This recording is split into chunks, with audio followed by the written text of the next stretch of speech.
पसीना आने लगता हो, घबराहट होने लगती हो, एकदम तुरंत घबराहट हो जाए, चाहे दिन में हो चाहे रात में हो, घबराहट उत्पन्न, तो उसके लिए ध्रुमावती माता का नाम लीजिए और ध्रुमावती माता के नाम से गुड़ की 7 आप टुकड़े कर लीजिए। गुड़ की जो बट्टी होती है उसके 7 टुकड़े कर लीजिए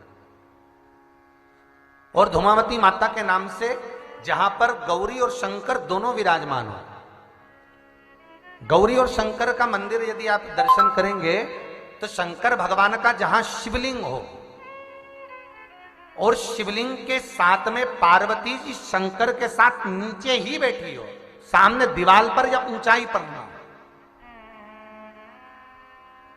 आपको पहले कहा था शंकर जी के शिवलिंग का आपको कई बार दर्शन कराया। एक विष्णु शिवलिंग होता है, एक डमरू जैसा शिवलिंग होता है जिसको बैठकर पूजा नहीं जाता, जिसको खड़े होकर जल चढ़ाए। एक शिवलिंग होता है जो जमीन पर ही रहता है, जिसको गौरी शंकर कहते हैं हमारे महाराज। तो गौरी शंकर का स्मरण कर कर, उमा महेश का स्मरण कर कर, जो शिवलिंग जमीन पर हो और पार्वती जी भी जमीन पर ही स्थापित है,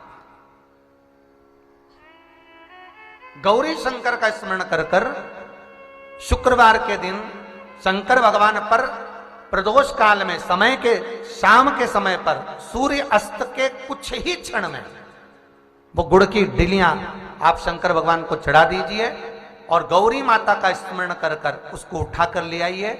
जिस दिन उठाकर लेकर आए, शनिवार, रविवार, सोमवार, मंगलवार, ऐसे 7 दिन लगातार दरवाजे के बाहर उसी शिव मंदिर के द्वार पर बैठकर आप वो गुड़ की डली को खा लीजिए।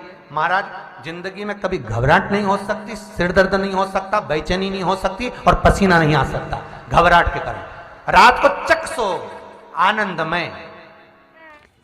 तो आप भी प्रदीप मिश्रा जी के इस उपाय को जरूर कीजिएगा। श्री शिवाय नमस्तुभ्यं।